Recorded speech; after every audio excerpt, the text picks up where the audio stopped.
Baik, jadi disebutkan bahwasanya sekarang Ansor sedikit demi sedikit sudah berkarya dengan banyak mengembangkan sayapnya, karena ini kita di eranya milenial sehingga kita harus mengikuti zaman seperti itu, Pak. Betul. Kemudian gini, Ansor itu berada di elemen masyarakat yang berbeda-beda, Pak. Ya. Kemudian sehingga pandangan mereka dan tujuan mereka gabung di Ansor juga akan berbeda-beda kan seperti itu. Kemudian apa sih sebenarnya manfaat dari gabung di Ansor itu sendiri, sehingga tidak ada statement hanya ansor-ansoran saja, sehingga dia bergabung menjadi kader militan itu punya tujuan, punya achievement, dan manfaatnya itu apa, Pak? Ya, baik. Bahwa kita sepakat bahwa kader-kader Ansor itu memiliki latar belakang yang berbeda-beda, memiliki asal-usul yang berbeda-beda, ya kan, dengan segala kelebihan dan kekurangannya masing-masing. Ada yang modelnya gampangan, ada yang sangat-sangat jelimet, ada yang kritis, ada yang dia diem tapi bergerak, macam-macam. Nah, dan ini yang menjadi keunikan kita di Ansor ketimbang mungkin organisasi-organisasi yang lain. Kalau mungkin organisasi-organisasi lain mungkin hampir mungkin kelompok-kelompok kecil dan sebagainya itu hampir setara lah, atau mungkin komunitasnya ya mungkin hampir mirip-mirip, kesenangannya dan sebagainya itu mirip-mirip. Kalau kita itu kan luar biasa. Saya bilang di Ansor itu heterogen, tidak homogen tapi heterogen, sangat berbeda-beda. Nah, ini yang menjadi menarik dan menjadi beda, tapi tetap konteks kita berorganisasi, kita beransoran ini tentunya memiliki makna, memiliki feedback positif yang itu nanti kembalinya ke diri kita masing-masing. Nah, contoh katakanlah di Ansor itu tadi kegiatannya tidak hanya ngaji, tidak hanya sholawatan, itu sudah menjadi menu utama lah, ya kan? Itu kan sangat identik dengan Ansor. Ya. Sholawatan, ngaji, tahlilan, selapanan itu kan sudah menjadi hal-hal yang rutinitas ya. Itu tidak perlu kita bahas karena itu sudah baku itu kan. Nah, program-program organisasi itu tadi menyesuaikan sesuai dengan kebutuhan konteks sahabat-sahabat Ansor. Kalau di satu ranting katakanlah itu senang dengan senang dengan dunia pertanian, silakan SDM sumber daya yang ada itu diarahkan untuk pengelolaan terkait dengan pertanian yang modern, yang itu nanti akan menjadi inspirasi sahabat-sahabat Ansor atau bahkan menjadi inspirasi masyarakat secara luas. Ini perlu sahabat-sahabat yang senang di dunia katakanlah UMKM, silakan membuat sesuatu yang itu menjadi menjadi kreatif, inovatif untuk dikembangkan. Nah, ini sahabat-sahabat. Nah, ini yang perlu kita bikin. Nah, tentunya kegiatan-kegiatan yang tadi, yang inovatif, kegiatan-kegiatan yang memiliki inspiring, ini harus banyak dilakukan di berbagai hal. Yang seneng satu ranting itu seneng pengembangan teknologi, silakan. Seperti sahabat-sahabat ini senang di satu ranting senang untuk pengembangan teknologi, silakan buat media media sosial yang itu mencerminkan sahabat-sahabat dan itu dikembangkan. Nah, ini yang konteks kita beransor, sehingga saya ikut ansor itu saya memiliki secara feedback itu saya mendapatkan ilmu, saya mendapatkan banyak hal, dan itu nantinya bisa menjadikan kita semakin semangat, semakin kuat berkhidmat di Ansor.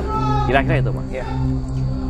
Jadi itulah yang disampaikan oleh Pak Dasa, bahwasanya sekarang itu Ansor sekarang tidak hanya monoton, hanya mengaji dan sebagainya. Dan harapan dari Pak Dasa pun bahwasanya kita selalu upgrading tentang masalah wawasan dan pengalaman itu sendiri. Ya. Kemudian pertanyaan berikutnya nih Pak, bagaimana fungsi ataupun peranan Ansor dalam masyarakat di era sekarang? Ya. Karena mengingat kadang tadi bahwasanya kader itu hanya menganggap ya yang penting saya atau ngaji gitu kan. Betul. Sehingga tidak memikirkan bagaimana kiprah saya di masyarakat itu seperti apa. Ya. Peran Ansor di tengah masyarakat ini sangat complicated. Tadi juga saya sampaikan di forum tadi sebuah PKD tadi bahwa sahabat-sahabat Ansor ini harus menjadi inspiring di tengah masyarakat. Sahabat-sahabat yang gus-gus kiai-kiai muda yang ada di masyarakat ini harus tampil di depan untuk mengambil bagian bagaimana memberikan pembelajaran keagamaan kepada masyarakat. Ini harus terjun langsung. Yang menekuni di bidang agama, para gus kiai muda ini harus terlibat di kegiatan-kegiatan keagamaan secara rutin di masyarakat. Katakanlah misalkan di satu desa itu biasanya kan kalau di kita dulu waktu habis sholat maghrib itu kan ada ngaji di masjid. Ya. Sekarang ini sepi kan, anak-anak muda sepi. Nah, bisa diambil peran anak-anak teman-teman kader-kader Ansor ini mulai menggalakkan kembali ngaji habis maghrib di masjid untuk meramaikan masjid musola yang ada di sekitar kita. Nah itu contoh bab ketika ngaji, salah satu contoh. Hal yang lain katakanlah hal sosial kemasyarakatan. Ketika ada ada masyarakat yang ternyata konteks kecenderungannya, ya kan, kecenderungannya itu tidak sesuai dengan asas Negara Kesatuan Republik Indonesia. Kita harus peka, kita harus ambil bagian, kita harus mampu menelisik lebih jauh, dan kita harus mampu menyampaikan ini pihak yang lebih atas. Sehingga nanti akan ada sebuah semacam bahasanya, ada semacam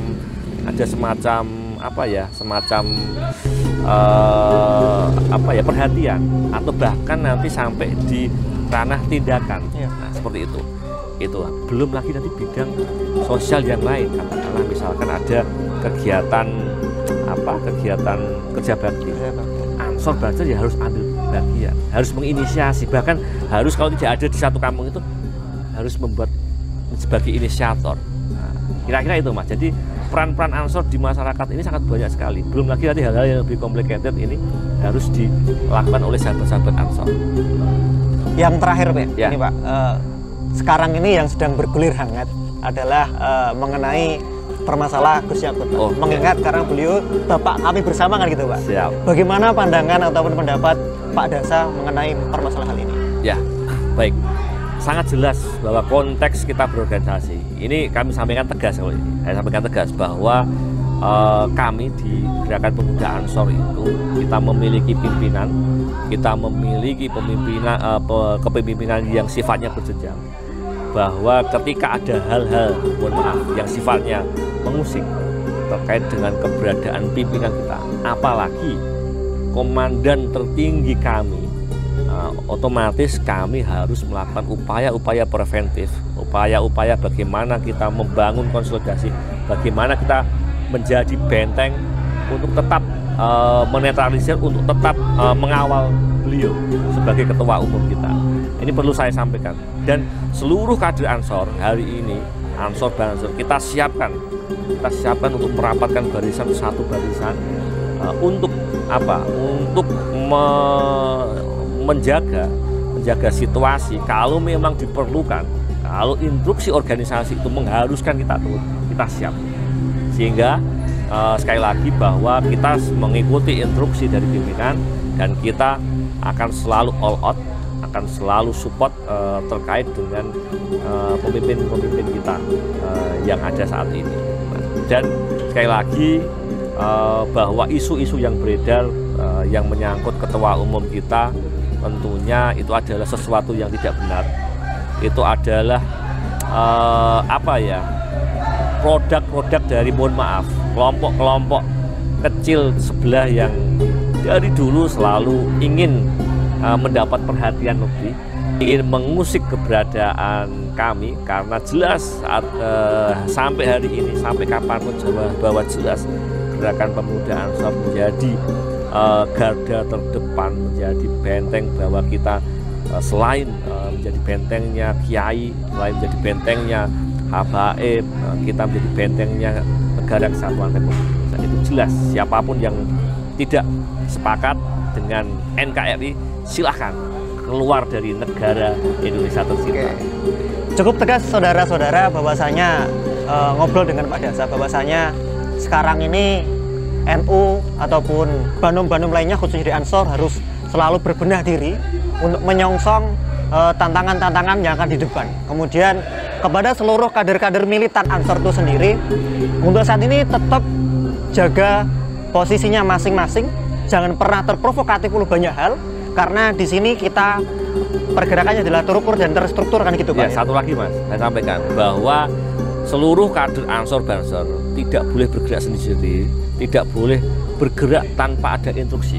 Ya, semua kejadian yang ada di daerah, yang ada di wilayah sahabat-sahabat semuanya harus dikomunikasikan dengan pimpinan yang ada di atasnya. Kita bergeraknya harus mengikuti instruksi, tidak boleh kader Ansor Banser itu bergerak sendiri, karena kita memiliki pimpinan dan kita menganut sistem instruksi.